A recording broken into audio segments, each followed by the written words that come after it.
चंद्रशेखर आजाद, बातचीत हुई चुनाव प्रचार में आने के लिए? आरएलपी से टिकट क्यों नहीं मिली? मेरे वसुंधरा जी की मैंने तो लोकसभा में भी प्रमोद जैन भाई के खिलाफ मदद की थी। उनसे संबंध मिलता तो नहीं था, लेकिन मैं उनके प्रति सॉफ्ट था। लेकिन मैं जब पिपरोदी के बच्चों के लिए गया और उन्होंने जब उनके साथ न्याय नहीं किया और मुझे जेल में डाला, उसके बाद मैंने उनके खिलाफ भी मोर्चा। बाद भी जो नेता निकले हैं उनको टिकटें मिल गई, वो भी विधायक बन गए, लेकिन आपको इतनी मेहनत क्यों करनी पड़ी? रावण को मारने के लिए मुझे भेजा ईश्वर ने। सभी पार्टियों ने, बड़ी बड़ी पार्टियों ने मुझे कहा था चुनाव लड़ने के लिए, लेकिन मेरे को अभी तो लगा कि इस चुनाव को तो मैं निर्दलीय लड़ूंगा, फिर 2028 में सोचेंगे किधर जाना। गुरु किसे मानते हो राजनीति में? तो फिर आएंगे हनुमान बेनीवाल चुनाव प्रचार के लिए? अब मैं तो सभी को आमंत्रित कर रहा हूँ। अब आना नहीं आना तो उनके ऊपर है। अच्छा। देश का पहला विधानसभा होगा जो भ्रष्टाचार मुक्त होगा। यहाँ भ्रष्ट कर्मचारी अधिकारी मेरे एमएलए रहते हुए नहीं रहेगा। हमारे साथ राजस्थान के वो नेता है जो किसी पहचान के मोहताज नहीं है, जिनको उपाधि दी जाती है वह नीडर है। नरेश मीणा जी है जो यहाँ से उपचुनाव लड़ रहे हैं अंता विधानसभा से। सर, कैसा चल रहा है चुनाव? चुनाव अच्छा चल रहा है, लोगों का जन समर्थन आशीर्वाद भरपूर मिल रहा है और ऐसा लग रहा है कि अब चुनाव नरेश नहीं, अंता की पीड़ित, अंता का किसान, अंता का गरीब, अंता का व्यापारी, जो भी परिवर्तन करना चाहते हैं, बदलाव करना चाहते हैं, वो सारे लोग अब इस चुनाव को अपने कमान में लेकर इस चुनाव को लड़ रहे हैं। किससे लड़ाई मानते हो आप? देखो, पहले यहाँ अंता में जब चुनाव होता था तो यहाँ प्रत्याशी होते थे, वो गांव में जब जाते थे स्वागत के लिए तो खुद ही फूल मालाएँ भेजते थे, खुद ही तुलने के लिए कांटा भेजते थे, घोड़ी की व्यवस्था खुद करते थे।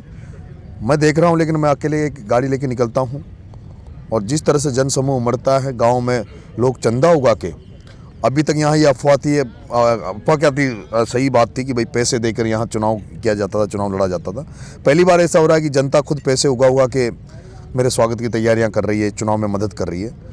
तो जनता चुनाव लड़ रही है और मुझे उम्मीद है कि जनता जब चुनाव लड़ रही है तो बड़े मार्जिन से चुनाव भी जीतेंगे।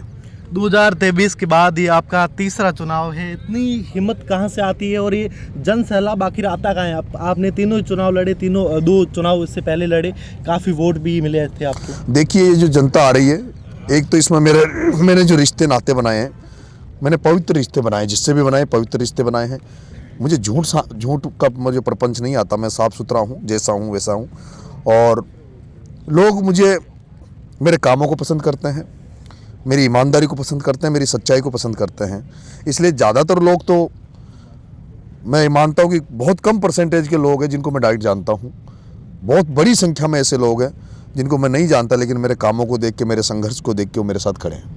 आप में एक चीज़ खासियत देखने को मिली कि आपने टिकट मांगी, वो भी सोशल मीडिया के जरिए मांगी, और आपने नेताओं से समर्थन मांगा, वो भी सोशल मीडिया से मांगा। देखिए, ऐसा है, खुली राजनीति कैसे आती? देखो, ऐसा है, पर्सनली भी मिलके मैंने मांगा था टिकट, मैं सब नेताओं से पर्सनली मिला था।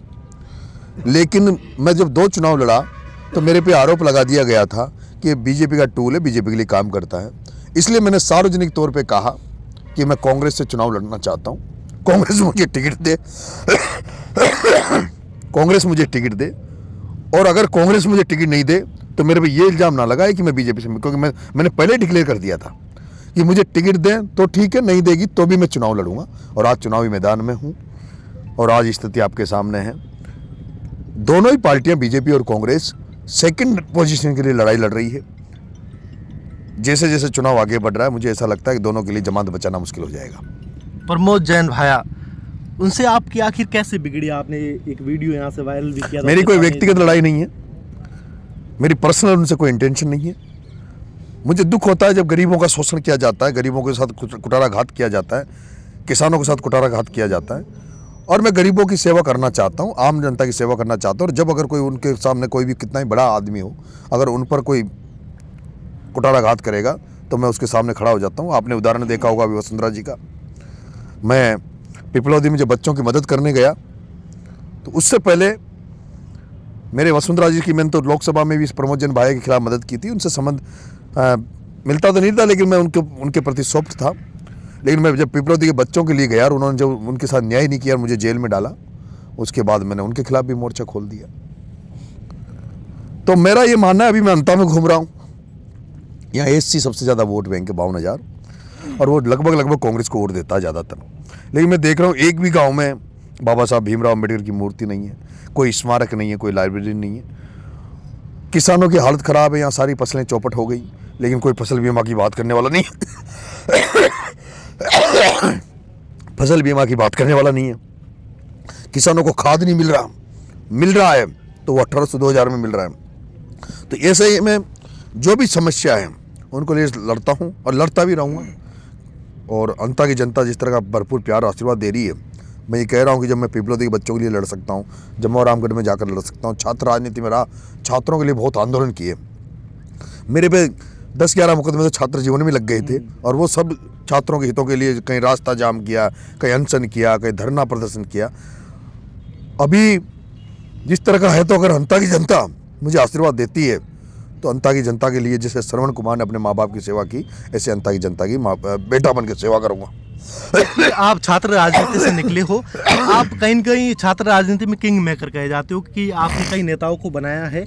आपके बाद भी जो नेता निकले हैं उनको टिकटें मिल गई, वो भी विधायक बन गए, लेकिन आपको इतनी मेहनत क्यों करनी पड़ रही? अब देखो, ईश्वर की कृपा है। ईश्वर का कहीं हो सकता है योग नहीं बना, लकीर में नहीं होगा। हो सकता है ईश्वर ने कुछ मेरे लिए कुछ और सोच रखा होगा, ईश्वर परीक्षा ले रहा है। लेकिन अभी जैसे अंता में उपचुनाव हुआ और अंता में जब मेरे को मौका मिला चुनाव लड़ने का, तो मैं तो इसमें ईश्वर की कृपा मानता हूँ कि एक रावण को मारने के लिए मुझे भेजा है ईश्वर ने। और जब एससी की बात आती है, आपने जैसे कि काफ़ी वोटर है 40,000 के आसपास, तो बड़े दिग्गज नेता है चंद्रशेखर आज़ाद, बातचीत हुई चुनाव प्रचार में आने के लिए? बात हुई थी मेरी, और अभी वो विचार कर रहे हैं, शायद वो मुझे समर्थन दे दे। और दूसरी बात करें हनुमान बेनीवाल, वो आपके साथ देखो, मैं तीसरे मोर्चे से चुनाव लड़ रहा हूँ। थर्ड मोर्चे का मैं कैंडिडेट हूँ। मुझे आप पार्टी ने समर्थन किया है, मुझे गुडा साहब लगे हुए हैं, सपा पार्टी के अतुल जी प्रधान साहब लगे हुए हैं। मैं तो आशा करता हूँ कि जितने भी जो लोग कांग्रेस और बीजेपी से इतर सोचते हैं वो मेरी मदद करें। तो आरएलपी से टिकट क्यों नहीं मिली, क्या कारण?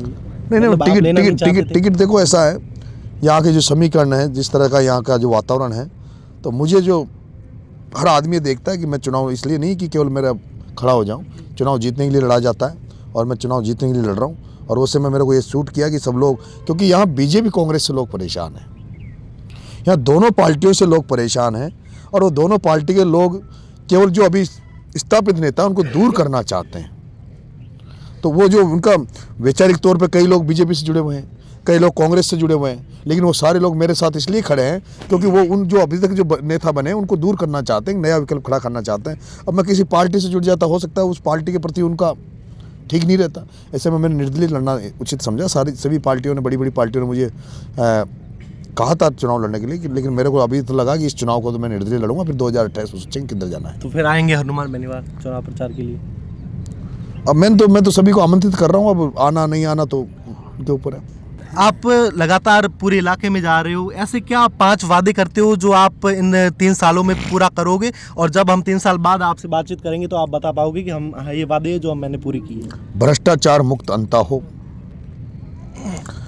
किसानों को फसल बीमा का पैसा हो, किसानों को समर्थन मूल्य पे जो कांटे लगते हैं वो समय पर लगे, ताकि किसान जब माल खेत से माल बेच कर सीधा समर्थन मूल्य कांटे पे तोल दे। क्योंकि अभी सोयाबीन निकल गई, लेकिन समर्थन मूल्य पे कांटे नहीं, 3-3 हज़ार में सोयाबीन बिक्री, जबकि समर्थन मूल्य पे 5,000 रेट है। जो 25 कुंटल की जो समर्थन मूल्य पर कांटों पे जो 25 कुंटल की लिमिट बना रखी है, उसको बढ़ाया जाए, उसको बीघा के हिसाब से किया जाए। अंता से मांगरोल के बीच में रोड खुदा पड़ा है, उस रोड को सही कराने का प्रयास करेंगे। अंता में बस स्टैंड नहीं है, उसको सही कराने का प्रयास करेंगे। आंगनबाड़ी की जो माता बहनें हैं उनको 6,000 रुपये तनख्वाह देते हैं, उनका हम चाहेंगे कि उनको कम से कम 10,000 रुपये का उनका वेतन भत्ता हो। मेरे पास कल CHA के लोग समर्थन देने आए थे और हज़ारों की तादाद में थे, जिन्होंने कोरोना में बहुत काम किया था। उन CHA के बच्चों के लिए जो भी मेरे से प्रयास होगा विधानसभा में, जितना मैं उनकी आवाज़ उठा सकूँगा उनकी आवाज़ उठाऊँगा। किसानों की जितनी भी समस्या है, वो बिजली की हो, पानी की हो, उनको दूर करने का प्रयास करूँगा। दलित समाज के बड़े जो गांव हैं उनमें बाबा साहब भीमराव अम्बेडकर की मूर्ति लगवाऊंगा। मूर्ति के साथ साथ एक सुंदर सा स्मारक बनाऊंगा, जिसमें लाइब्रेरी हो, अच्छा सा गार्डन हो, जहां वो सुबह बैठकर अखबार पढ़ सकें, टीवी देख सकें, अपनी बैठकें कर सकें और जन जागृति वहाँ से हो सके। ऐसे में बाबा साहब के नाम से मैं स्मारक बनाऊंगा। अभी सर मेरा आसपास के इलाकों में कल जाना हुआ था। एक गांव है यहाँ से मात्र 10 किलोमीटर दूर, शायद उसका नाम मैं बोल रहा हूँ, टोरडी खेड़ा करके। वहाँ पर करीब 1100-1500 के आसपास वोटर भी है। वहाँ पर क्या है कि शमशान जाने के लिए उसके बीच में एक नाला निकलता है नदी के रूपा, और वहाँ तक लोगों का कहना है कि हमें 3 दिन तक शव है जो घर में रहते ऐसा है उसके लिए सर। ऐसा है, मैं कल सीमली पंचायत में गया, नरक जैसा सीन था वहाँ।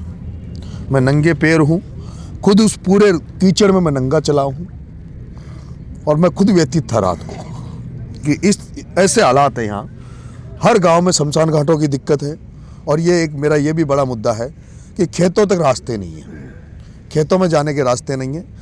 खेतों के लिए रास्ते बनाऊंगा, शमशान घाटों के लिए रास्ते बनाऊंगा।